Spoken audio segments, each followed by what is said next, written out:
Let me get some off my chest real quick, ladies. One thing I want to say real quick. For you drivers, when it's raining outside, I just want to give y'all some notes here. Please stop riding bumper to bumper when it's raining outside. Okay? I just sat in traffic for a good 20, 30 minutes. Didn't take into account, the traffic and the rain and all that. But you individuals who you want to ride all fast, you want to fly up the interstate when it's raining, find you somewhere safe to do it. Because John be in the slow lane when it's raining. I don't bother nobody. So the fact that you over in this far lane riding up on my bumper, that's not necessary, baby. You can cause accident. But it's cool because my car's fully paid off. You can hit this if you can do what you want with that car. You know what I'm saying? Do what you need to do. Sorry, ladies. I just wanted to get that off my chest real quick. I'm glad you did. Yeah, you know what I mean? You know who you are in that damn. It's always the dudes in the pickup truck, too. Y'all always do too doggone much. Hey, Marcus, you ready? Geaneen, you ready? I'm ready. Kenya, you ready? I'm ready. All right, let's do this.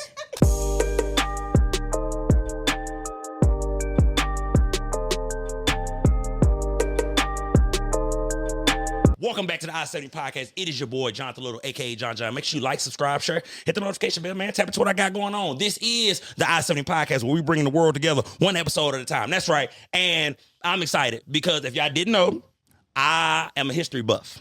Okay, history is my favorite subject. So when I came across these beautiful women's platform and I realized that they were highlighting past, present, and future entrepreneurs and shakers and disruptors of KC, I had to reach out and get them on because it's going to be a history lesson for me and others of KC. If you didn't know what's going on, I got both co-founders in the building. I usually don't get both. There's always one representing the whole thing. I got both co-founders in the building. Okay, I got Geaneen Anderson and Kenya Williams in the building. Oh, the co-founders of Echoes of the City, KC. That's what I'm talking about. Thank y'all for coming.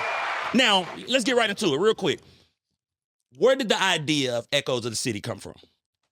You want to handle that one? Yeah, I got it. So about 8 years ago, I had this idea. I was watching Oprah's master's class. So Oprah, she interviewed all the celebrities.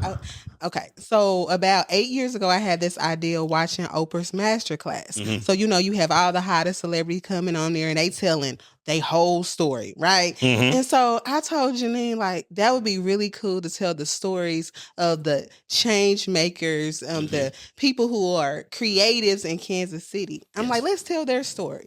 They celebrities. Yeah. And the thing is, you always see the success, but you never really see what they went through. Yes, ma'am. And it's important to tell their story. And then when Geaneen, I'm gonna pass this one to you. When the idea came, y'all wanted to celebrate. How did y'all go about it? Like, what was that first step that y'all took to start it? Well, like Kenya said, it was 8 years ago. It probably was 10. Yeah, 10 plus, 10, maybe. Years running together. Yeah, that's right. Running together. Now that I think about it, but nothing happened. Right. You know how that is. An idea come and we talked about it and we was like, oh my God, that seems amazing. We should do it, and we never did it. Right. And then if we fast forward to 2023, yes. One of my agents in my brokerage, Adrian, she saw on Facebook Black Wealth Week, but it was in North Carolina. Okay. And so we decided, hey, let's go check that out because that's something we could bring here because by profession we work in financial services. And so we went and we checked it out, and it was amazing. It was a week of really entrepreneurs coming together to display themselves, and then they ended with a gala. We thought the idea was amazing, and we came back. We wanted to give it our own vibe, but once again, we didn't do that either. That was 2023, and so years passed by, and last year, me and Kenya was talking in May, and I was just kind of telling her some of the people I had met in 2025, and she was like, OMG, Geaneen, all the people we needed to make the Oprah Masterclass idea happen, because that was one of our dilemmas. We didn't really have the connections with the people we needed.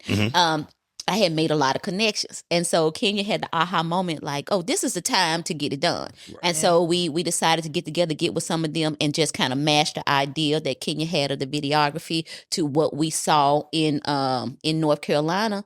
And that's how it all came together. And then as far as the gala, we can't get tickets no more, can we? Was the 13th was the last date? Look, they gave us an extension. Oh, can I get a hand clap, Mark? We have to Monday. Hey, y'all, look. We have a Monday. I was down and out. Look, I'm like, man, I want to go. But then I'm doing, y'all know, John do his extensive research on my guests. I seen the 13th was the cutoff day. I'm like, man, I don't get paid to the foot. That part. But no, so they gave you an extension. Yeah, so we have to Monday. This drop on Monday. So listen, when you see this interview, get your tickets to the gala. Yes. Okay? Go to their page, go on Instagram, go in the bio, get you some tickets, man. Put your best stuff on, man. Because I was thinking about taking me a nice little young lady, Mark. But every time I try to do some fly stuff like that, I missed the cut line. So, it's cool, though. But it's your opportunity. This is a time. See what I'm saying? Okay, yes. Now, with a platform like you guys' platform, right? Mm-hmm. What does that do for you all? Like, just because I know what this does for me. So, King, I'm gonna go to you. When you guys highlight the people that you already highlighted and that you will highlight in the future, what does that do for you all? Wow, when you think about it, I was telling Geaneen the sacrifice of it all. We spend hours upon hours editing those videos. Yeah. So I've been doing videography since high school. And so I haven't put it out the bag in about like 10 years. Yeah. But I'm like, you know what? Let's do it. And so when you're editing those videos, you're hearing their stories over and over again. And it's like, wow, they made it out of that. And I like the way y'all set it up. I watched 2 episodes. Okay. Because I had Hood do reviews on this platform. So I'm like, let me check my dog out. I watched another. I ain't had time. I had work. I was trying to do more research. But it's cool. They got more episodes that's going to come out. Y'all make sure y'all tap in. But I just like the way y'all framed it. You know what I mean? I like the intros. I like the look of it. I like the baby pictures. I just like the whole thing, how y'all set it all up. It's just beautiful. Was that the design? With you being the videographer, was that the design of it? Like, did you know you wanted to do that documentary style type look? Absolutely. So we're doing it just like Oprah's masterclass. And so the thing is, you got to tell the roots and the rise. So we got to go back to, they were little babies, right? So we're going to tell the stories, the relationship with their parents, their family members, trauma they had to overcome, so absolutely. Yep. And then now, excuse me, y'all. Geaneen, let me ask you this. How important is it for us as Black people to have our stories told by other Black folks? Can I touch on that and bring in the question you did with Kenya, because it ties together from our perspective, because this was solely passion when we started. Honestly, it had nothing to do with us.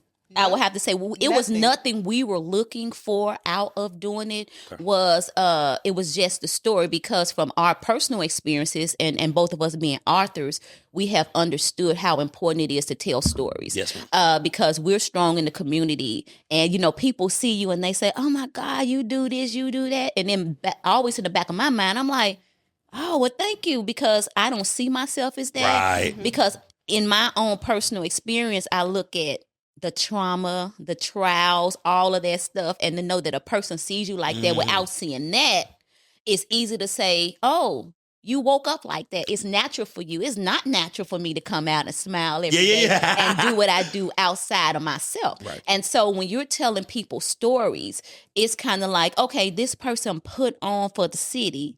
And then sometimes people can get a sense of entitlement that that's what they're supposed to do because it's natural for them. But what does it look like, or can we as a community have a better respect for an individual when we actually know what they endured and what they went through, and now they're doing this outside of themselves to put on for the city? Yes. It's huge. So stories are so important because it shifts the narrative of what you think this individual is, and you be like, oh my God, they endure what I endure. Or even if you had a dream or some kind of goal in your life and your circumstances have you standing still, and you could see somebody else who had that same circumstance, but now look at what they're doing for themselves. It inspires you to shift out of that mindset and still do what it is that's put inside of you. Still go after your dreams. Your background or your past has nothing to do with it. Yes. And then that follow-up question in regards to us having our stories told by us. What is the importance of having our stories told by us? I think that it shows a sense of appreciation from us. And it's so easy to not to, knock off of who these individuals are, but it's easy to see people on a very high corporate level getting their stories told, or celebrities. But like Kenya said, these are our everyday heroes. So to say this person saw me and they saw or respected me enough to say, oh, my story needs to be told, my story needs to be preserved from another, sister or another brother, to say, hey, I respect you enough in what you're doing, and it's huge to us. It's not small, it's huge, and it deserves to be told. I mean, I think that that's just a high level of appreciation.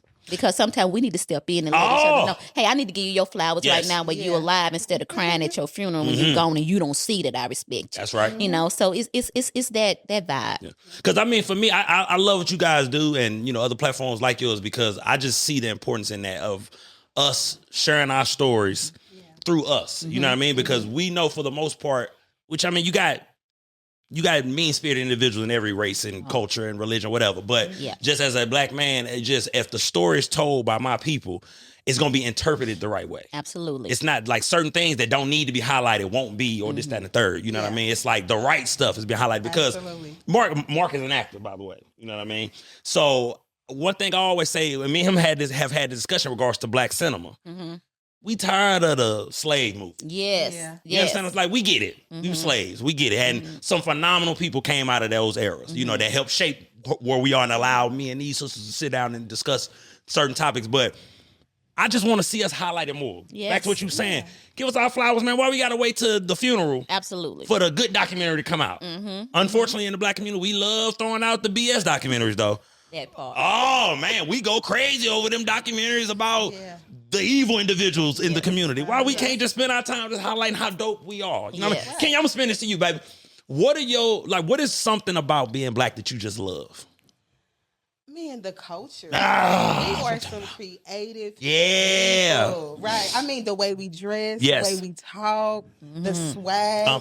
I mean, that's the hair, I mean, we can just spin off anything. You give us crumbs and we're going to make a masterpiece. And that's exactly what they gave us, right? Exactly. And then now what about you? What is something that you love about being black? Black History Month, y'all, so this is a phenomenal episode for me. Goddamn, I mean, I love it. I love the fact that, someone sees you when you're black and they just look at you and it seems different even though we're the originals. But it's like, oh, I like your style. I like your hair. I like your, I love the way your skin is this and oh, your skin looks so beautiful. How old are you? And I'm able to say, oh, I'm about to be 53. What? Crack don't black don't crack. Absolutely. Absolutely not. So I just love, like Kenya said, hey, I could be me and just being me is special because people see it, without you even say, you just make a statement when you're black. And see, for me, and brown. There you go. Because for me, I always, like, growing up, I went to predominantly white schools, right? Okay. So growing up, I would always notice, like, I mean, we the same, but it's something about me that's just different. You know what I mean? And mind you, I'm coming from the projects in St. Louis. I'm going out to the suburbs to go to school. And the white kids are just, infatuated with me. Like, they're like, they in awe. They like, man, why you walk this way, you dress, you talk like this. Like, they was in awe. And, like, it took a while for me to really appreciate, our beauty and our culture. Yes. Like, for instance, this woman's hair, for example. It took me a while when I realized, wait a minute, we are the only ones whose hair grows against gravity. It does. Everybody else's falls. Yeah. You know what I mean? Ours will grow outward. Wow. Yes. And I'll never forget the day I realized that. I was like, wait a minute, my people is this shit. When I was learning about, it was a white dude who told me about melanin. As crazy as that sounds, like a white guy was like, man, John, melanin? I'm like, melanin? I'm looking it up, I'm like... So, I love the thing I love the most. I guess I kind of got to piggyback over what they said. Man, the culture, man. It's like we are the most duplicated around the world. You see, and we knew, relatively speaking, African Americans, we knew in this whole thing. Yeah. We only about 4, 5, well, let the history books tell it. We got over in the 1600s, but you talk to some people, we was here a little longer. But I just love everything about us. I just love, and I know we special people just from how the world treats us. Yes. That's the biggest thing for me. That's how you identify. Yes. It's like, and then another thing I want to say, I know I'm babbling, y'all. I got guests in the building, so I can do this. Like, for me, it was always like, when I realized the hate we got from everybody. I'm like, why everybody dislike us? Like, what? We ain't did nothing to y'all. You know what I mean? They dropped us off here. So that's when I kind of got a hint that we were special in a sense, right? Absolutely. So now let me ask you ladies this. Are y'all both from Kansas City? Well, I'll go first. I always say okay. Until I get to talking and somebody say, you're not from here. I caught that too now. So I'm originally from Arkansas. Yes, and I moved here 2002 to teach school. So I've been here, a good while, almost 24 years. So I'm from Arkansas. And then what about you, King? Born and raised from Kansas City. What high school you go to? Paseo High School. Shout out to all the people in Paseo. You know what I'm saying? Funny thing is, Geaneen used to be my school teacher my freshman year. Can I get a goddamn hand clap? Excuse my language, y'all. Give me a hand clap. See, now, this is the beauty. And listen, that's why I love doing what I do, because I literally had a follow-up question that was going to go back to her teacher. How was she as a teacher? Yeah. You know what? Woo. She was a great teacher. We grown now, so don't lie. I'm going to tell the truth. Okay, all right. You know, I loved coming in her class because she taught a little different. She taught in groups. Mm-hmm. She had the students teaching each other, you know, so it was very creative. And then one thing that I remember about her is she was always playing music, and she had this favorite song.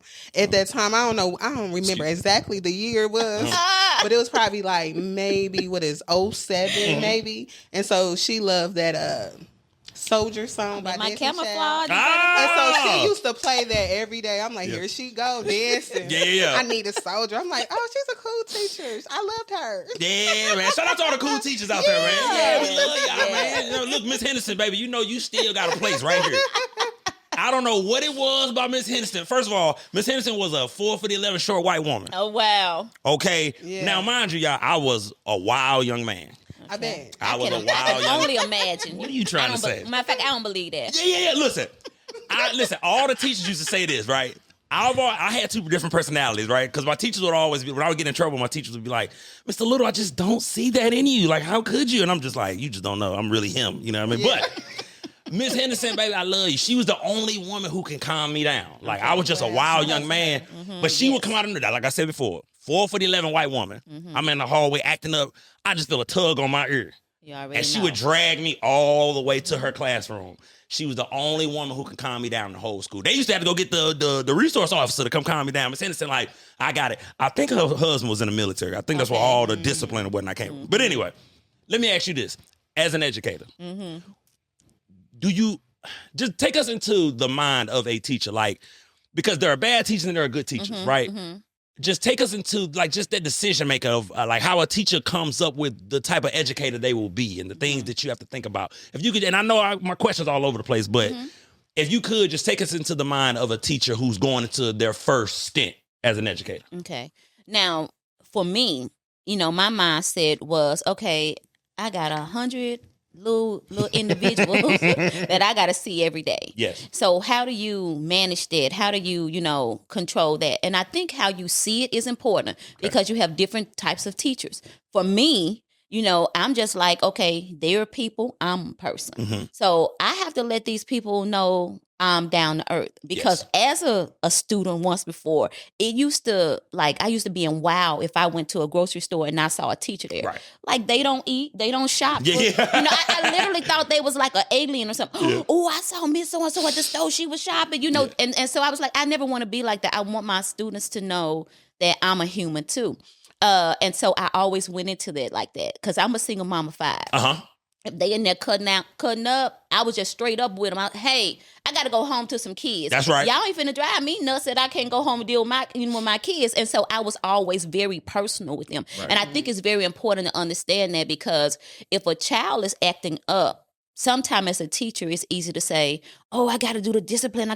No, what's wrong with them? Right. Something usually sets anybody off emotionally. So you have to come down off of the teacher pedestal and go into what is the real issue. Mm-hmm. And I was always like that with my students. I would hug them. I would talk to them. If they over there cutting up, come here. Uh-huh. What's your problem today? Oh, Miss Anderson, I didn't see my daddy last night. Or, oh, Miss Anderson, I didn't eat last night. Okay, in my top drawer, go get a snack. Go in the back of the room. Oh, Miss Anderson, I was up all night. I was worried that my mama didn't come. This is what we're going to do. We're going to put that divider up. Yeah. You go back there and you take a nap. But tomorrow, my expectations is for you to double up on what we did today. So I was always thinking about, if that was me, because how can I get a child to move if I don't understand what's going on with them on a personable level? Mm-hmm. So my students always knew that. And I think it's important that teachers understand that. Children act out for a reason. We act out as human, as adults, as a reason. Yes. So what is the emotional issue? And I always took out time for that. I never had to send kids to the the principal office because they respected me as a person because they know, oh, Miss Anderson gonna ask me, she gonna hug me, she gonna say it's okay, and then we'll catch up on this schoolwork tomorrow because it's more about school once you leave here. And so I think that's important for teachers to understand that these are just little humans that want to know that you see them as humans as well, and you have to sometimes address them as so and let them know you care about them outside of this little 50 minutes or an hour and a half together. I'm jealous now. Now I'm envious because I wish I had this woman as my teacher because let me tell you something. A lot of y'all teachers didn't take the time with John. Okay? Get him, John. You know what I'm saying? Listen, y'all just wanted to send me off to the resource room. Yeah. I spent so much time in there. They was like, look, you just stay in here. You don't even need to go back to the other class, to the regular class. Yeah. So, and just everything you said, it was just refreshing to hear because I just know me as a kid, I wasn't hearing that growing up. You know what I mean? I didn't have a lot of teachers that gave a damn. You know what I mean? Especially like the things you're talking about, not eating when I come to school. I haven't ate last night. You know what I mean? It made me, my mother got 5 kids. You know what I mean? So it just put me back in my, thinking of my mother. It's like, hey, man, a lot of kids go through a lot of stuff at home. Yes. You know what I mean? It blocked that. Like school becomes secondary. Yeah. And I think it's crazy that you said that because just when I going to school in the suburbs, that was one of my biggest struggles. Okay. It's just that the kids there were dealing with their own type of problems. That's trauma in the suburbs too. I'm grown now, so I know better. But it wasn't the trauma I was going through. Right. So I felt like it was always just disconnected, even with the teachers. I couldn't go tell Miss Ward there was a shootout in front of my house last night. Right. What was she gonna know? You know what I mean? She wasn't gonna be able to do nothing for me. She was gonna send me to Miss Theo. Shout out Miss Theo. She gave me that first stress ball, y'all. You know that one for stress. You know what I mean? Yes. Hey, Mark, shit didn't work. I was like, did it work? It did not work. I was angry. I ripped mine up. Believe it or not, I ripped it up. Anyway, whatever, right? So now, let me ask you this, ladies. What goes into the process, right? When y'all pick a guest and y'all know y'all want to do their story, what does that process look like from step one? So step one, once we reach out to them and let them know that, hey, we think your story is amazing, we set up a interview. And the interview is on virtual. And it's just a conversation. I'll say it's a conversation. And we ask them questions because in our mind, that is the interview. That's the initial piece that we, pull from. Right. So we let them be comfortable, talk about certain things, figure out what they want to talk about, what they don't want to talk about, and let them know, hey, this is where we're going to pull this from. Then we transcribe it and then we send them the questions that we pull from that because the actual recording is from what they gave us. Right. Nothing different. So this is what you said. Now this is a more formal way that we're going to ask you to pull it out of you when we record. So they have an opportunity to practice it, get the questions correct, the way they want to answer it. And then when we get together, it's just a roll and shoot. Shout out to Crown Stevens, which is Jordan Stevens, who does our videography for us. Yes. And so we go into his establishment, his studio, and then we just shoot. And I'll ask the questions. I'm behind the scenes. So I'm never, as you notice, I'm not in the scene, but I'm behind the scenes just to kind of guide them through answering those questions. Yes. And then at that point, it turns over to the master. I call her. She cuts and scratches. Shoot, you gotta have it with you. Look, she cuts and scratches, mixes it up, and that's it. Yeah. So is that the team basically? That's it. That's it. So shout out to Adrian Taylor. Yeah. Shout out Adrian Taylor. Yes, Adrian. She's Yes. our mental health specialist. That So every time we record, she's on set because people are unpacking some things. Right? Yes, ma'am. And it's so crazy. If they need someone to talk or to guide them, she's always there. That's important to add that to it. Oh, hey, Mark, we got to step it up, baby. I mean, listen, I didn't know that platforms was. Hey, man, what we've been doing. You know what I mean? Don't worry about it. I talk to who I need to talk to. I may get her to come over and do because me and Mark be trying to unpack some shit, but men, y'all, it's hard for us to unpack. Yeah. You understand what I'm saying? Yeah. I want to go to therapy too. What are y'all thoughts on therapy? Oh, I think therapy is necessary. I've been through it. You Probably need to go again. Yeah. Well, now was it refreshing? Like how I'm afraid to go. I think it's maybe the man in me. Don't be. I'm afraid to go.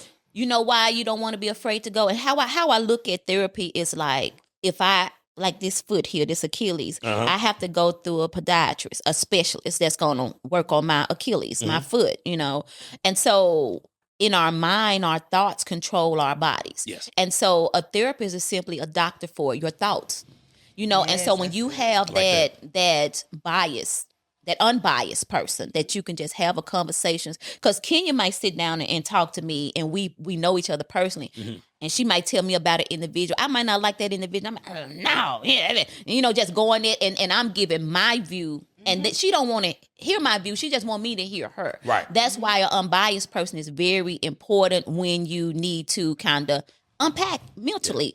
And that gives us our strength to do everything. Everything comes from the mind. Yes, ma'am. So you have to have that doctor for your thoughts. Does that make sense? Yes, ma'am. You gotta No, it have does. a doctor to help you have a correct thought process. And that's how I see therapists. Just somebody to talk to. Yeah. Should I go male or female? I feel like I got to go female. I don't want to cry in front of another man. Like, Mark, that's kind of where I'm at with it. You know what I mean? I don't want to boo-hoo-hoo and all that in front of another man. Once again, the manly pride of me. I got to put this shit to the side. King, what are your thoughts? Should I go woman or male? So my thoughts is you should just remove the thoughts. Okay. Whoever, you should find the person who best suits you. Okay. So when you think about it, what is my problem? Is it grief? Is it judgment somewhere? So when you finding a therapist, you're like, okay, I think I might be battling this. Maybe let me see if they suit me instead of being just a man or woman, because it might be a woman, but it might be a man. And so what I think, this is therapy. You right. Yeah, having a dialogue. And so I think men think like, oh, nah, I'm good on that. But it's talking to somebody, like Geaneen said, is non-biased. Right. Yeah. Just getting it all out. It's something that when you tell your story, right, and when you get your thoughts out, it heals you. You don't know, I'm like, that felt good to get out. I'm just keeping that in. And I just, honestly, one reason I'm afraid to unearth. Okay, let's talk about it. You know what I'm saying? Is that a word, Mark? Unearth? That's a good word. That sounds good. It sounds amazing. We're going to stay with it. Yeah, we're going to roll. Unearth some things that, I haven't unearthed. You know what I mean? They're going to bring some stuff out of me that I haven't thought about. And, man, it's just, I'm afraid. I'm going to go. I'm just afraid. You know what I mean? But I know I do need to go because one thing I've always said, growing up in, poverty and in the ghetto, like a lot of us do in these black and brown communities and other communities, it's certain things we saw, it's certain things we experienced that we shouldn't have, and that has long-lasting effects on us. Like, one thing I always talk about, at least with young men, I won't even say eager, but the us black men in the ghettos, it's like we ready to die. It's like we ready to go to jail at such a young age. We 13, 14, 15, 16, running around making grown decisions, taking penitentiary chances, and it's like, we kids, we babies still, but like just now that I'm 31, I know it's some things that I need to discuss and let out because, once again, I saw a lot. You know what I mean? I saw a lot. I did a lot growing up, and I'm going to go to therapy. My bad. See what happens when I get women in the building? I open up. Go. I'm going to go. Because can I tell you one thing about me that I learned about myself in therapy was that they unpacked me all the way back. And my issues that I was dealing with as an adult happened when I was 5 years old. And so I had to go all the way back. And sometimes when things that I, approach certain things, I've been handling it as 5-year-old Geaneen. Because one thing you will learn is whatever trauma or whatever happened to you at a certain age, even though you're 31, even though I'm 52, if something triggers me to feel that emotion at 5, I'm going to respond as 5-year-old Geaneen. Ooh. That little girl is something else. And when she come out, baby. So I realize now I have to learn at an older age how to control little Geaneen, because little Geaneen is strong. And so that's the beauty of that. It'll take you out, because sometimes as you operate, you don't even know what it is or where you even responding from when the emotion kicks in. You don't mature emotional. You mature in age. So if you triggered, you're going to go right back to that age where that first emotion hit. So you have to unpack that so you can know how to deal with that little person. And man, because it's, this is why it's so refreshing to have beautiful people in the building, because she said some things, I'm just like, I know that's me. Yeah. Because it's certain things that upset me.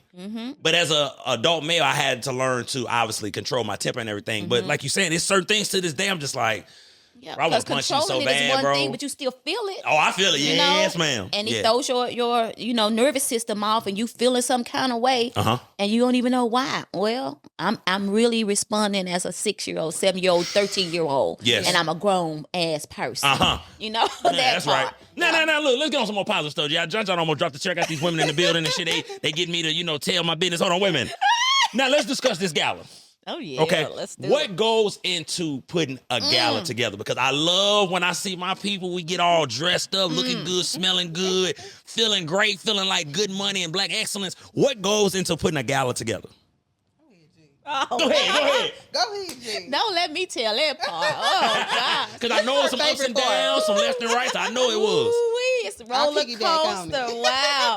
Because this whole thing, it's funny you pull out that one part, but this whole thing is like woo. It's been going because this is pretty new. We just Right. woke up with I ain't gonna say woke up with the idea, but we just started executing. Yes. July, August, we was rolling, and so now here we are as we was getting closer because we was like, oh snap, it's coming. Yeah, it's coming. Everything is like, oh snap, it's coming, and so it really just. I ain't gonna say recently, but it hit us like we got to get this going. So it takes a lot. It's a lot of moving parts, and you have to realize, okay, what's the venue? What's the this? And exact for us, we knew, and so we don't even have the money. So let's talk about that. We didn't have all the funding prior to, so everything we've been doing, we've been like moving and making it happen. Like Kenya said, you give somebody crumbs, we can make a whole meal out of it, and that's what it feels like because we have nothing to do it with, but we have the vision. We have the willingness to do something wonderful and amazing for our people. And so it's just like a lot of ideas, but the biggest thing is collaboration. Mm-hmm. Oh my God. That's it. Yeah, that part, because it is, let me say how to say this strategically.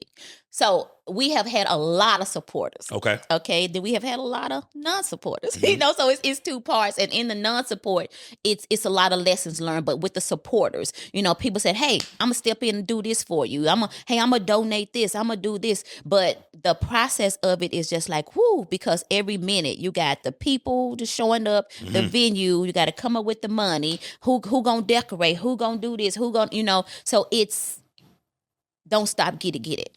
Right. That moment. It's not a breather. It has not been a breather. 8 months. Yeah. So I can't even really tell you all that go into it. It's a lot. And, I'm trying to think of an organized way to tell you. I don't have an organized way to describe it. That's fine. Chaotic. Yeah, because Ken, y'all not gonna get the rest until after the gala. I can't wait till March the 1st. Yeah. Because y'all gonna be at the gala making sure everything going correct. Correct. Yeah. And it's a week of events prior to that. Right. Yes. Also, y'all gotta. So make sure y'all get y'all rest this week.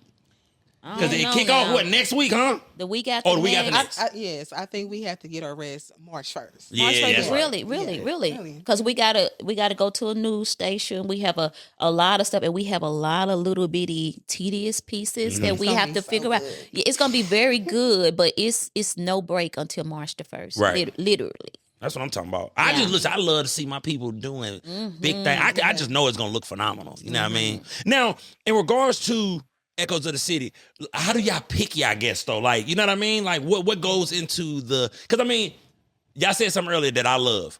Everybody who sits on this couch, I want to interview them as if they are celebrities, because we all are. Yeah. And I believe that is the importance of a platform. I'm not gonna treat these women like they just local, whatever, but then if a celebrity came in, I take my notes, I do my due diligence, I do my research with every guest, because I want all my guests to know we are somebody. We ain't got the light on us just yet, but when that light hit, here we are. So how do you guys pick your guests? Because if it's not now, I'm sure in a minute, everybody's going to be beating y'all door down to get them an interview. Oh, so already. There you go. So I knew it. As a podcast, I know. Yeah. How do y'all pick the guests though? So I would say this, a lot of times, you see the same people, the same people getting honored. So me and Geaneen was like, we want to tell the stories of people you might not see all the time getting awards. But when I say they are some heavy hitters in our city, let's tell their story. Yes. And so when we meet with them, we learn more. But we just kind of scroll like, okay, who is this? What they do? We talk about the same them. thing. I'm like, okay, I don't really know their story. We have to, we know little pieces of it, but we like, okay, let's meet with them. Let's learn a little bit more. And I mean, what would you have to say about that? I would say that was it as well.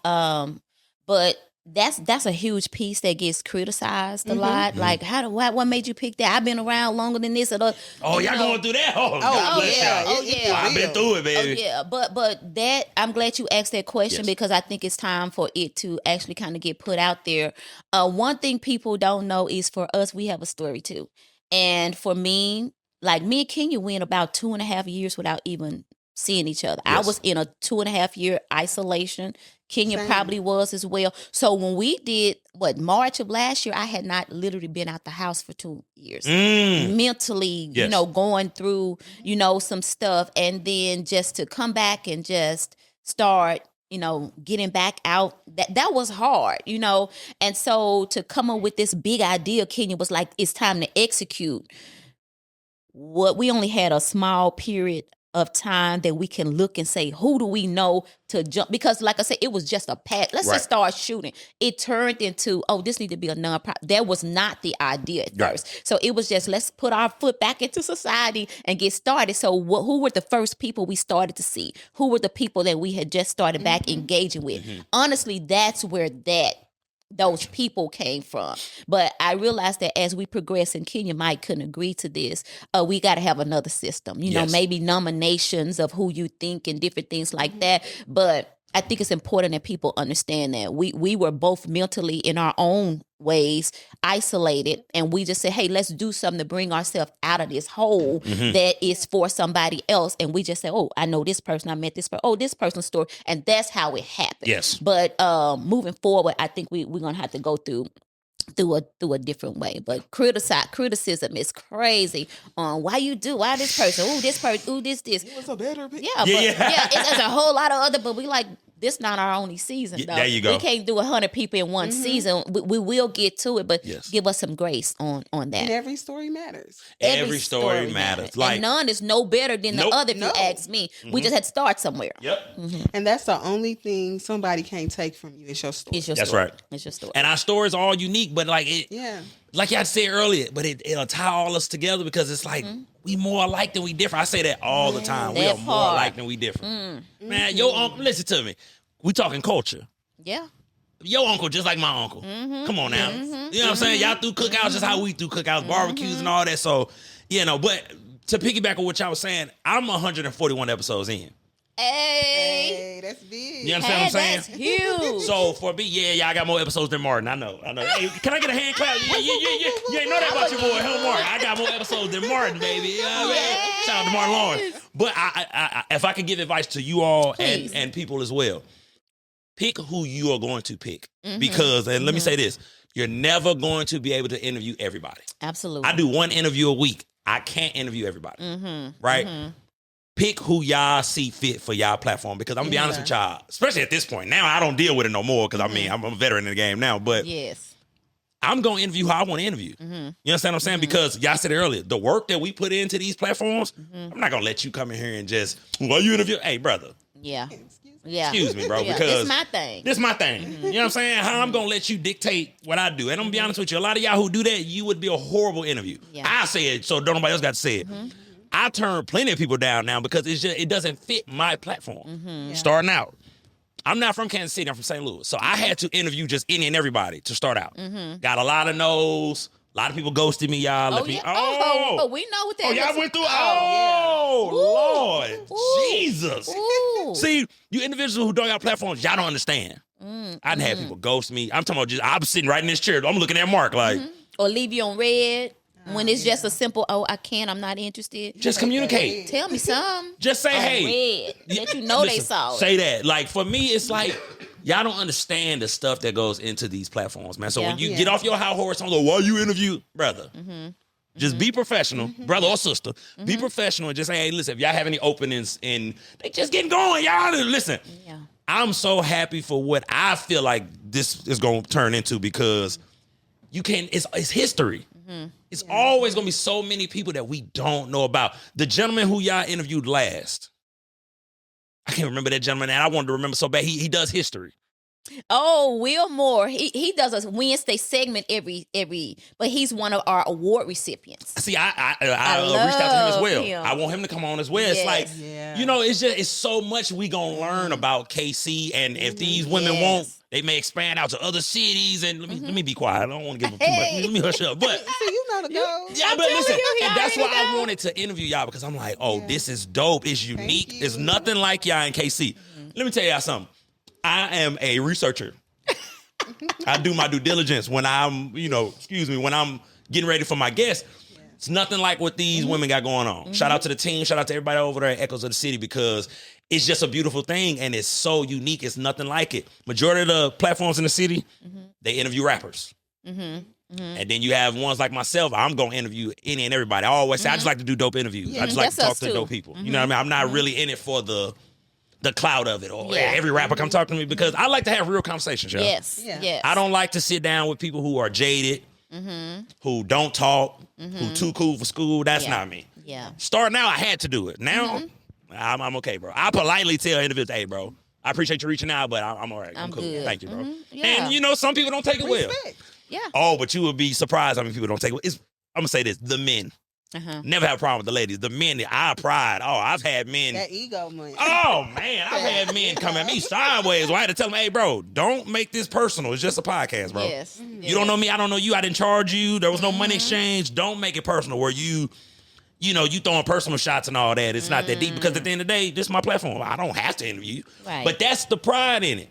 Everybody wants to seem like a somebody, and that's cool, but hey, man, I'm a person with feelings, too, with a platform. Don't do me like that, because, hey, man, let me not do that, because I got respectable people in the building. I talk about it on a solo episode. But we understand, trust me. Now, being authors, phenomenal. What goes into being an author? I've always wanted to write my book. I don't know what I'm going to call it, but, I got somebody I can talk to now. Yes. What goes into being an author?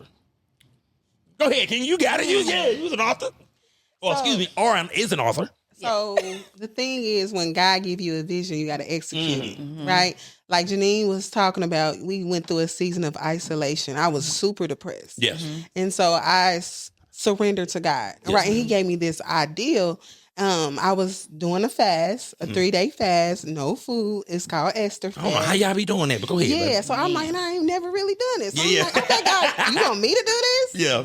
And so I did it for 3 days. And God was just revealing things to me. And so when you think about Esther, and so before she could even be queen, she had to go through a preparation stage, right? And so it would lasted 12 months. And so I'm like, okay, preparation, what is that? A lot of times we want to just walk into something and not prepare it. Yeah. So that stuck out to me. And another thing that stood out to me when I was reading Esther 2:12 is that, it's 6 months of oil myrrh and then 6 months of perfume and cosmetics.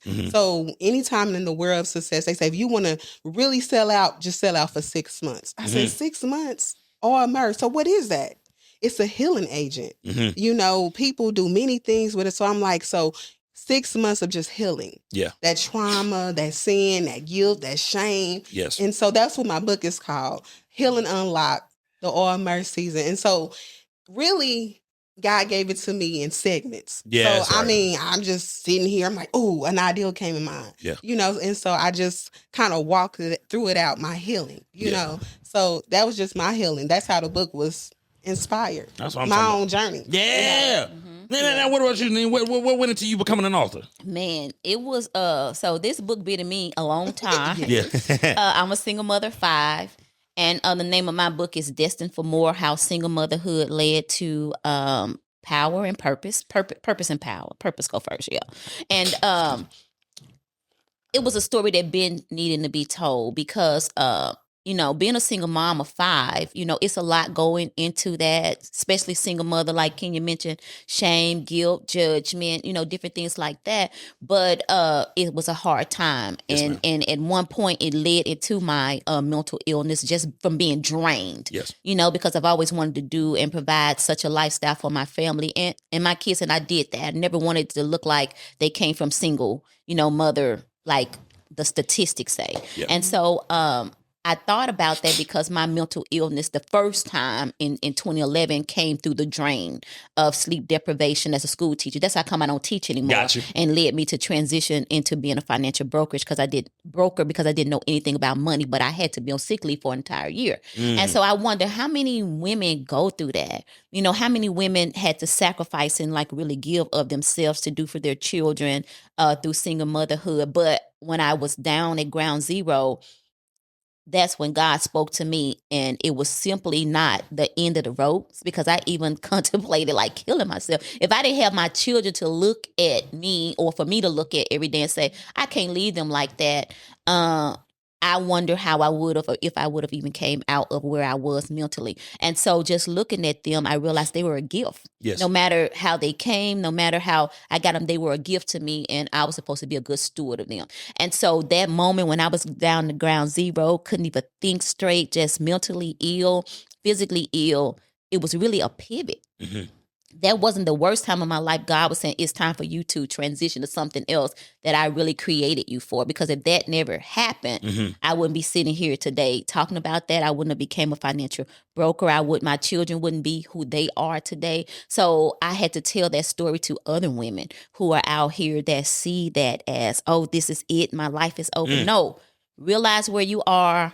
Identify the signs, what God is taking you through to build character, because you have another calling. Just find God in that. And so I just wanted to tell that story to just inspire other women that, hey, it's something still in you. Even if it's making great kids that came to you to be something in this world.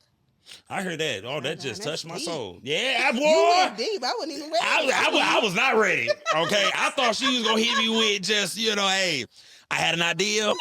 I put it on paper. But I want to say, I do appreciate you, sharing that testimony, because one thing I like to do, I'm facetious a lot of time. I play around a lot, but I do want people to get stuff out of these episodes. And I just enjoy that you gave that, message to all the young women around the world who, you may have kids young or whatever, father left, whatever. But it's just a beautiful message that you just gave, you know what I mean? Because, look, we love y'all ladies, don't know. We love y'all, man. The hell with him. Our children are gifts to us regardless. You know, God gives it to us, and they have a purpose. And as parents, no matter what our mental state is or the emotional relationship breakup with the guy, you still have a purpose to raise that child to be the best that they can be, because they are going to play a part in this world, and so you have to do it. Even your story that going through that mercies and that healing, that's important for women because we have a job to do at the end of the day, regardless if he's there or not. Regardless if you've been abandoned, regardless if you're still emotionally attached to him. Sometimes we have to detach the emotions to be strong for the children that we are responsible for raising. We're responsible for creating great stewards. Yeah. We all have a purpose to fill. I know that's right. And look, I'm going to tell you what, single mothers, please don't let these men lie to y'all, okay? I'm a 31-year-old man, no wife, no kids. Don't let these men lie to y'all. Don't do it. Don't let these men tell y'all that we don't want y'all and all that gibberish. Listen, they be mad at me. Oh, they see me coming through Sam's Club with their BM and be hot. Yes, we buying number good Zuzus and Wham Whams. Got all the snacks. And we buying in bulk. No, we don't need that little money. Keep that, player. She rolling with a boss right now. That's right. We all, you know what I'm saying, Jackie Frankie? Look, that's how I feel when I'm in Sam's Club. You're not a Sam's Club member. Bulk lasts longer. That's right. Oh, you got Costco too? I told you, look. Hey, Jake, boy, you might be on to something, boy. You got Costco too? You get money. Well, I do it. I do it. Now, Jake is the man. Now, let's discuss Wealth Week. Okay. What's all going to go into Wealth Week, because this episode will be out, so everybody will be able to get the full itinerary. Okay. So just give them everything leading up to the gala that they could be involved with or be updated on. Look, she get a head nod in a minute. Oh my God. That's what I'm talking about. Kenya is a mess. This is what you need a team for. Go ahead, Auntie. Go ahead, baby.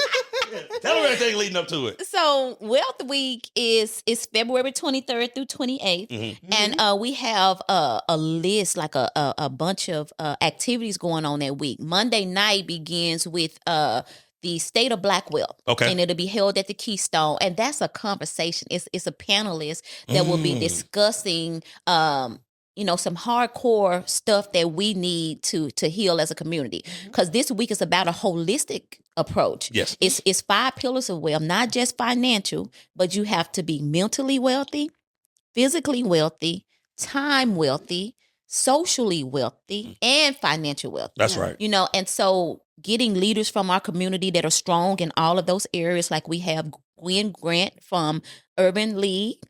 We have look at me, Chris Good. Y'all can pull out your phones if y'all need to. I'm trying to get this out to the world. You know what I mean? Look, I had rattled it out the other day, and Kenya looking at me like, rattle it out today. You got because it's a lot of people. It's a lot of people. But we have a Chris Good. Everybody loves Chris Good that runs Ruby Jean. Yes. And he's running for third district. Is he really? Yes. Can I get a hand clap for my man, please? Yeah, that's what I'm talking about, brother. That's what we need. Yes. Love the establishment, but that's what we need. Thank you, brother, for your contributions, baby. So we definitely had to get him on the panel. We have Jacqueline Dillard. She's the deputy director of the health department. And we have Gary Jones. Gary Jones Jr. from KC Common Good. Everybody, I need to interview. Yes, I think I'm gonna need to show up. He's strong, a strong voice in our community, and it's being hosted by Marvin Lyman, and that panel is going to be moderated by Terry Barnes. And so that night is about talking, having conversations across the board from different industries. That collaboration is important. Let's talk about these social issues, housing, different things that our community is lacking, and let's talk together on solutions, because I think it's important to hear from different perspectives of what people feel and think about that. And we're going to have this one activity that's going to be called the Black Wealth Wall, where people can put what wealth means to them in those 5 different areas, and we'll dialogue about that a little bit. So that's Monday night. Wednesday night we're having a social mixer, Black Wealth Mixer down at the Black Co. And free. Every event is free except the gala. But every event that week is free. And so we're going to have a conversation concierge, a little fancy. I know that's right. Somebody to guide the conversation, and that's Donald. What's Donald's last name? Jones. Okay, I don't know why I want to say Howard. Donald Jones is gonna host that night, and the panel will have a brief panel, and it'll be hosted by Black Privilege Roman Davis. He's gonna host that, and we have Casey Gift, Brandon Callaway. We have Craig. Look, we got him. We got Craig. And shout out to all these people that were just willing to step in. Because we have a record to show them anything, but they was like, hey, we'll help it. And that's what makes it. Does that make sense? First year means nothing. It's about who shows up and let's make it. Because that week is about a collaboration. So we have Craig Moore II from Black Excellence. We have Barbara Wright, grant writer. And we have Neil Webster. I'm very excited about her from the city of a Biz Care. So all of these individuals are going to give these nuggets about running a business, starting a business, all that good stuff. And funding and anything a person that's a business owner or thinking about it, you want to be out and hear from those people. But we are going to have a lot of network mixing going on. But just a brief panel. And Friday is going to be off the chain because it's the community event, Black Wealth Week Fest. And it's going to be at Palestine Senior Citizen Center. So shout out to Yolanda Robinson who runs that center. And oh my gosh, there's going to be a lot of stuff going on. We have a fashion show. So shout out to Comfy. I can never say her name right. Comfy. Okay, just Comfy.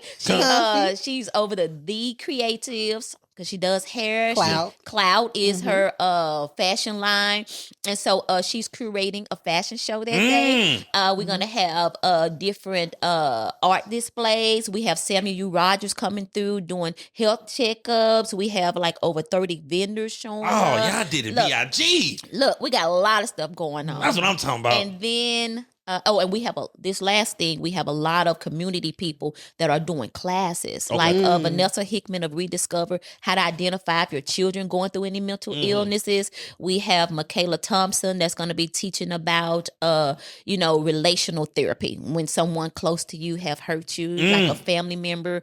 I mean, we got so many different things. Cuties, they're doing a fitness class. Oh, y'all brought everybody together. It's a bunch of ladies. But we have from North Carolina, Charlotte, North Carolina Reparation Committee that's coming to collect stories of people in our community on how we can restore Kansas City. So we got a lot going on that Friday. And then, of course, Saturday is the gala, which is going to be off the chain. Off the chain. Because it's going to be ran like a production. So we have 3, we call it Echoes of the City segments where we're going to Echoes in Motion. Thank you. Echoes in Motion session where we're going to be telling the history of Kansas City jazz. So we'll have a jazz segment. We're going to be talking about the history of two-stepping. So the Hancocks, Wilson Hancocks, they won two-stepping 2 years in a row.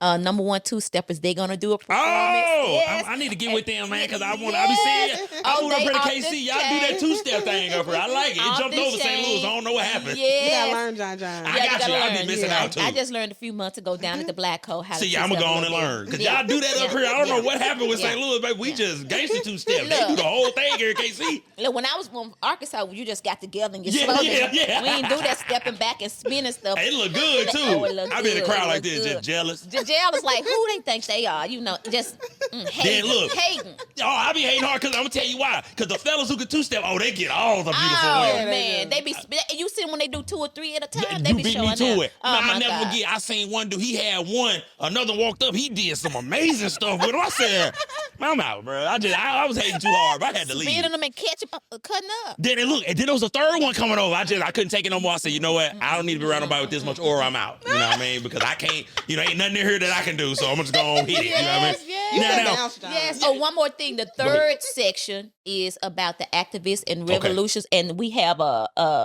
tell about who they are. The headhunters. The headhunters. They want to do a master spoken word piece. They're all 3 of them coming together doing it at one time. Oh, that's tight. Off the chain. Yeah. Sherry, John, and Brandon. That's right. Shout out to y'all, man. Yes, that's what I'm talking about. Now, let me ask you this, Kenya. Is in your opinion, what y'all doing, bringing all these different professionals and entrepreneurs and people together, is that what we need in the Black community to fix us? Collaboration, absolutely. You said that earlier. Yeah, a lot of times people are like, we do this and we do that. You know, how about we come together and bring our resources together? We can go further that way. That's right. You know, Yep. I might not can edit a video, okay, but I know somebody who can sing. That's right. I know I can know how to funding, get funding, all the things. But, if we come together, we can go further.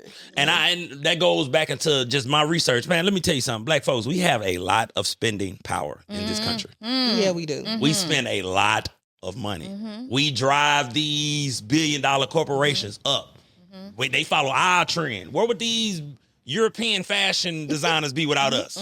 Yeah. We got people in poverty going to pay $1,000 for a t-shirt knowing they can't afford it. Look.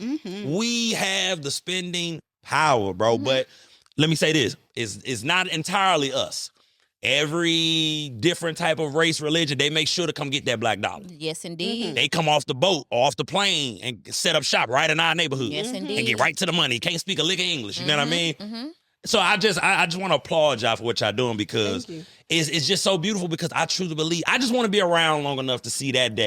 Yeah. When I may not be around long enough to see the fruits of it, but I just want to see the day we all get together behind closed doors. Man. And really discuss some things. Like, look, let's fix us, bro. We don't need nobody else. Let's fix us. So. And that's a dream. And that's what Echoes of the City is about, and especially Black Wealth Week is collaboration. We have to identify that because you said something very powerful. The black dollar stays in our community less than 3 hours, and we are the highest consumers. Yeah, and if we don't identify that, we have to get strong, just like Black Wall Street used to be, because we have the power. We just have to collaborate and come together.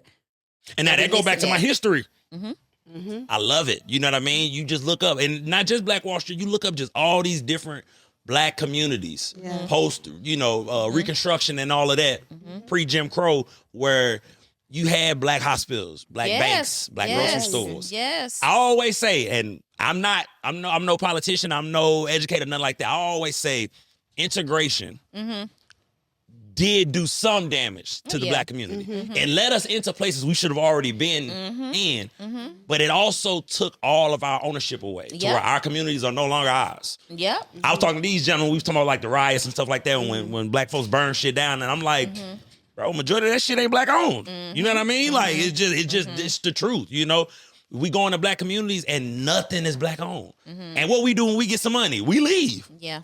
We gonna go set up shop in the suburbs and open up a boutique or a shop outside of the community. So, and that's, you said less than 3 hours? The black dollar? Wow.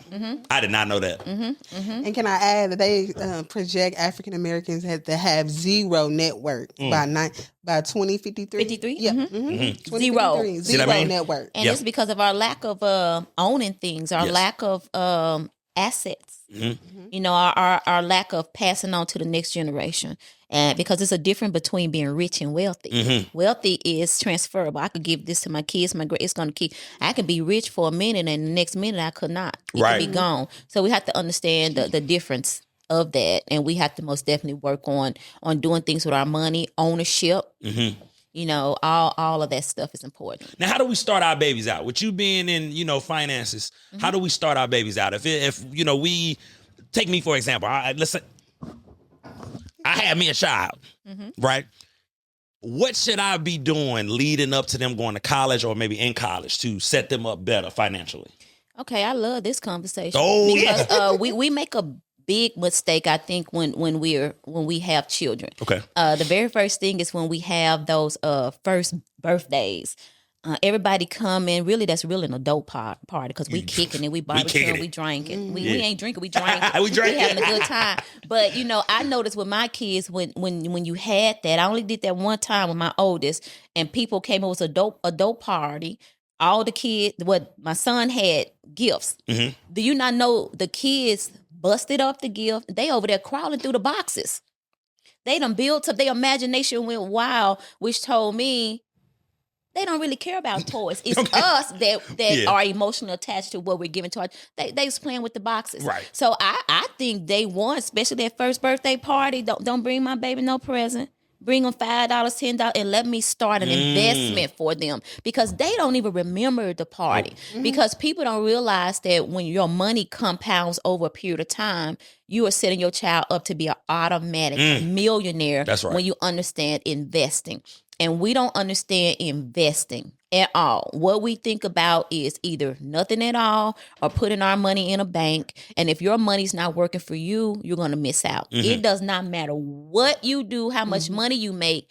Soon as you start making money, your money is supposed to be making money for you. Right. And that's how we miss out on retirement. But for our babies, if we take money when they're one and we just put, I don't care if it's $600 over a period of time of a year, $50 a month, your child will be a millionaire, automatic millionaire. So we have to understand the concepts of making money work for your child as soon as they're born. Yes, ma'am. Because it's up to us to set them up. While a lot of us in life right now are not ahead because our parents didn't know it and their parents didn't know it. And that was just a few generations off from slavery where we couldn't learn about money. But times are different now and we have to shift the mindset that, we might not have had it then, but it's no excuse now. Yeah. Resources are there, education is there, but our mindsets are still back when we were not allowed the opportunity to learn. Yes. So as parents, we have to set our children up for that because what that means, we have to learn and we have to do better.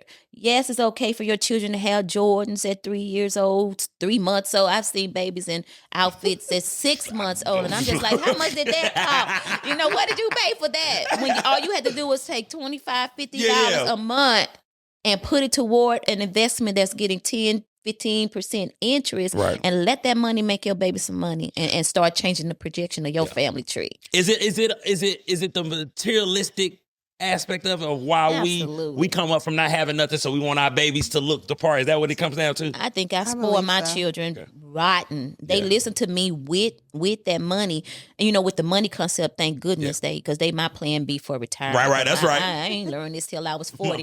My mama just retired. Look, they my plan B. I'm like, you need to be putting money away because I'm thinking about you need to be able to build me a house in the back of your house when retirement comes. Yeah. You know, but I think.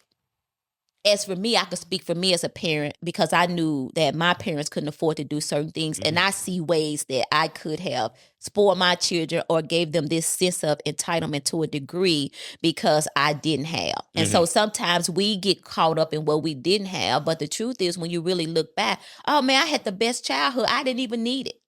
You know what I'm saying? Oh my God, we had nothing, but you cannot take away the fun that we have. And so sometimes as parents, we give to our children, and we don't realize it's more was an emotional thing for us. And now we spoil the child, you know. And so we have to be mindful of that, because it reminds me that it was time when I got sick in 2011. Christmas stopped for my kids.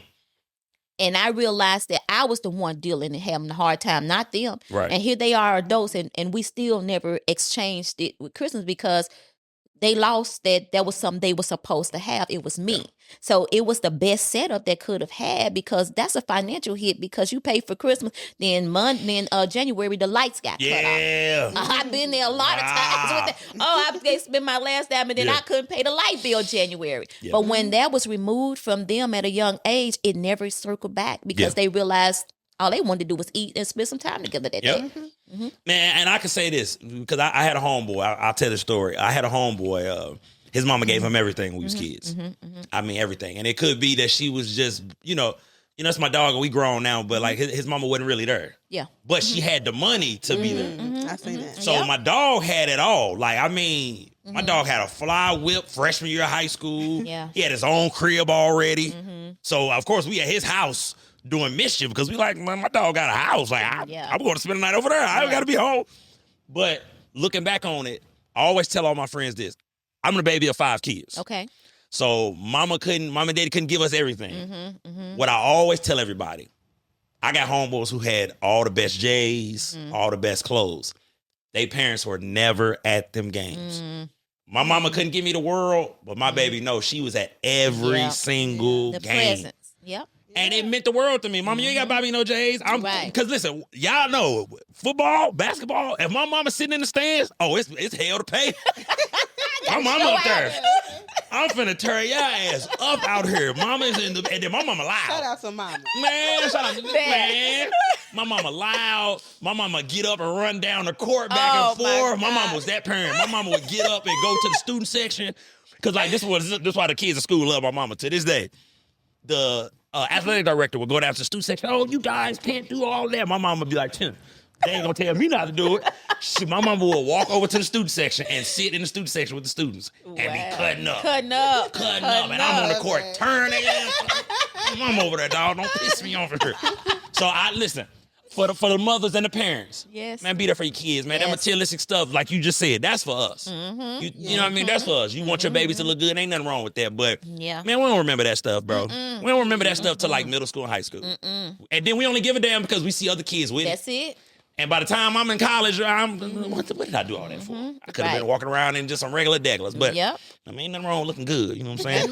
Ain't nothing wrong with looking good. Mark, where we at, baby? Thank you, brother. You know, ladies, I like to make sure I get me an hour in because, my episodes are for working people. I need this episode to be long enough to where you clocked in to work, you're clocking out, you're on your lunch break. Listen, not 70, baby. You know what I mean? I do this for the truckers over the road. I do this for the nurses. Well, now, y'all the nurses, y'all don't really get that much chill time. Never mind. Don't get fired listening to John John. Don't get caught in the utility closet. None of that. Just when you get off work. You know what I'm saying? Now, let me ask you this. Don't give us too much, but what is your vision for Echoes of the City? You know what I mean? But once again, don't give us too much, but when now that y'all rolling and y'all going to events and everything, what is the vision for Echoes of the City? So the vision for Echoes of the City is, like you said, we plan on going to other cities. I knew it. And I'm going to be mad if y'all don't. I'm telling you, I'm going to be upset. But to build our nonprofit strong. Yes. We want to have a youth part component, storytelling. So speech and debate. Yes. We connected to a guy that he's going to run that. So just a little bit. Just a little bit. Just a little too much. People steal your idea. Yeah. Because I'm going to tell y'all, so what y'all doing is so powerful and profound. Sooner or later, somebody's going to come along and be like, well, we want to be like Echoes of the City. And that's just how the game go, y'all. We can't gatekeep it. We can only be dope in our own way. That's right. That's right. That's the only thing we can control because that's why I love and, I'm always going to collab with different platforms here in KC because That's what this stuff is about. You know what I mean? It takes nothing away from their platform of mine to get them to come in and sit down. If anything, my fans are going to get on, get up to speed with what they got going on and vice versa. Collaboration. That's everything these beautiful women have been talking about this entire time. The whole time. Collaborating. We got to come together, man. Everybody want their story. I did it by myself. That's okay. I don't even want to say that. I don't want to say that. I have no desire. I don't want to say that. No desire. And I got to give a shout out to Mackenzie Tucker because we was working so hard on the documentaries. We was going batshit crazy trying to figure out Black Wealth Week. Yeah. And she stepped in and was like, hey, I'm going to help y'all. So she's our program coordinator for the week. So we got to give her a shout out to help us bring this week together because we was all over the place trying to get it. Yeah. And Ken, you said it best. I may not be able to plan events. I know somebody who can. You know what I mean? Esai, you missed the editing portion. Kenya was explaining to us the difficulties of editing and all that. I know that's your favorite part because he like that. He do all the editing. And he talked about me complaining. Yeah. The editing is a beast. Don't give him too much credit. Listen, this is something else. This is business. I mean, this is company. Goddamn, what the hell you edit? Goddamn, edit or else. You know what I mean? But we're gonna cut your throat. Yeah, but I just the importance of a team. I tell everybody who comes sit in this in this space with me, I always let them know, man, get you a team, man. Like because especially when you're doing this, man, you know how difficult this would be to try to do all this myself. Oh my gosh. Let me say this: it can be done, but like one of y'all said, I have no desire to do this myself. No desire. God bless me to be able to lock in with some talented individuals who take this serious, who take time out of their day to make me look good and make this company look good. Yes. You always gotta give shout outs to the team. That's why I'm so glad these women shouted out the team. Yes. Because there's so many people behind the scenes that make all this work. No matter your favorite TV show, your favorite sporting event, it's a million people behind the scenes that you will never hear about. Yep. And it never would have happened if them people would have said, man, forget this, I'm gone. I ain't finna keep on doing this. It would have never happened. It'd have been delayed or pushed back or anything. So shout out to the team, man. The team. And can I add this one little part? John, when we first started, we didn't even have a computer. A camera. I still don't have a camera. No camera. Now. So when I say it takes a team. Yes. And we say, okay, God gave us this idea. We got to move. Yeah. You know? I'm going to flip it back to you. If it wasn't easy, I wouldn't have no cameras. What the hell? Right. Shout out. This team is a live wire too back here. Yeah. And like, honestly, I'm going to tell the story. See, let me tell you how this all came about before we get up out of here. Let us know. Because this is my favorite story. Because, you know, I like I say, I play around a lot, but like this story really means a lot to me. But like, I started this by accident. Okay. He had already had a podcast. Okay. They asked me to come on to be a guest. Okay. I came on to be a guest, and I basically took the show over, with my personality. I can't help it. I can see that. I can't help it. Okay. And bro walked in right when the episode was over, like, hey, yo, you want your own podcast? I told him no. Okay. I said, nah, I'm not no podcaster, bro. Wow. Went home, got to telling all the friends and family, and everybody kept giving me the same reaction, like, boy, please, that is you. You were made. You was made. And I'm talking, these are my best friends, my family, mama, dad, everybody like, son. Yeah, you're natural. So now, even being a natural, y'all, you still got to curate your skills now. Yes. Don't you go into this thing, I can talk. I'm going to be a podcaster. Yes. It takes due diligence and research. I kind of got to hold on my guests before they show up. Like, I kind of got to hold on their personalities and how they move and questions here and question there. So, but I am a natural, y'all. I will say God did bless the boy with, this gift of gab. I don't know what, you know what I mean? Yes, but you want to know what's crazy, y'all? I spent my entire life not using this God-given ability of mine. And that is one of my biggest regrets. I mean, you can always start when you want, but that is one of my biggest regrets is that I didn't do this in my early 20s or in my late teens. You know what I mean? But like y'all said, man, you'll go through some depression and things come out of it. You know what I mean? Because I was depressed before I started doing my podcast. Yes. Oh, I went through a season of depression. I lost weight. Corner started leaving, my lining and all of that, man. It was a lot. But after that, beauty came. And I love to do this. I love to talk to new people all the time. I love to get y'all stories. And then I love the aftermath of it all. Because it's like we all cousins afterwards. I'm going to see them at the events. Yes, that part. And then, look, I'm going to have everybody looking like, who is dude that know all of the... Yeah, it's him. I'm like, that's cuz over there. That's cuz. I'm auntie. That's what I got you. Now, auntie, let me ask you this. I've been doing this as of late. King, I'm going to start with you as a matter of fact. If you could give any advice to the world, and this is a loaded question, I know. Okay. If you could give any piece of advice to the world, what would it be? Do not dim your light for nobody. She took mine. Do not dim That's your a good light. one. You gotta let your light shine. Excuse me. You know, I mean, me being on this show is really letting my light shine. Yes, ma'am. I'm used to being behind the camera. Okay, I'm like, gee, Yeah. what we doing? So And I'm like, come on. Keep Uh-huh. going. let that light shine. Let that light shine. Right. Now she took yours, Auntie Boosie. I know you gonna come up with something. I can go if you need. I can shoot off the hip now. I'm good for that. You know, she from Arkansas. Yeah, that's right. You know what I'm saying? I would say that the advice I would give is your story is your story. Mm-hmm. And sometimes, shame kicks in, but shame only comes from what we think other people think. Mm-hmm. And when it comes to what other people think, the truth is, who gives a damn? Mm-hmm. That's right. We look to people to give us validation, but only validation comes from God. Yes. And if you don't identify that it doesn't matter what people think, it's okay to make mistakes. We're all human and we're going to fumble somewhere. Get up, dust yourself off, do it again. But the worst thing is to worry about what somebody thinks you're doing because they're not who you have to answer to, and your purpose don't come from them. It comes from God. And so when God gives you something, forget what criticism other people say because he gave it to you. He didn't give it to them. You walk that walk, you do what you have to do, and whatever with the rest. I know that's right. And if I could give y'all any piece of advice, I would say this. Just keep going. Keep going. I love that. Every day when I say my affirmations and I say my prayers in the morning, I just ask the Lord to guide my footsteps. Absolutely. Lord, keep letting me put my left foot in front of my right because I'm going to keep moving. You know what I mean? I'm going to take all what's coming towards me and I'm just going to keep walking, man. That's what I would say, man. Just keep going because life's going to kick you. Yeah. Life's going to beat you down. Yeah. And your walk might get a little challenging, like mine was coming downstairs with that boot on, but I made it down. I helped her down, y'all, just a little bit. The last 4-5 steps, I got her. Because we had to get the episode started. After I came down 15 already. Yeah, she did. But listen, I didn't know she had a boot on her foot until I see her come downstairs. And I look up, I'm like, is she still up there? Wait a minute. I'm coming. And I said, Geaneen, you need help? I just kept walking. That's when I knew. I should have when I heard that, I didn't know what you meant. I'm like, what you need some help? The steps ain't that steep. Okay, let me get these ladies out here because listen, they got a lot they got a plan. You know, I don't know what they Saturday look like, but they got a hell of a week on the way. So I'm gonna let these lovely ladies get out of here so they can get going. Please, before y'all get up out of here, please give y'all socials and everything where they can reach out because this will drop on Monday, so the fans will be able to get to see everything upon that Wealth Week. So give them your socials and where they can reach you all. Okay, so you can reach us on our website. Check us out. We got everything from our storytelling initiative, any events we got going on. So it's www.echoesofthecitykc.com.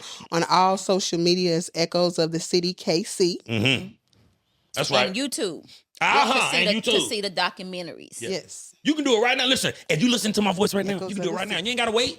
What you waiting on? Yes. Well, I said at the beginning of the show, make sure you like, subscribe, share, hit the notification bell, man, so you don't miss nothing. So as soon as you open your YouTube, Echoes of the City will pop up. You ain't even got to worry about it. You ain't got to go searching for it. That's right. You know what I'm saying? Listen. That's right. And it's your boy, Jonathan Little, a.k.a. John. You know what I'm saying? Make sure you like, subscribe, share, hit the notification bell.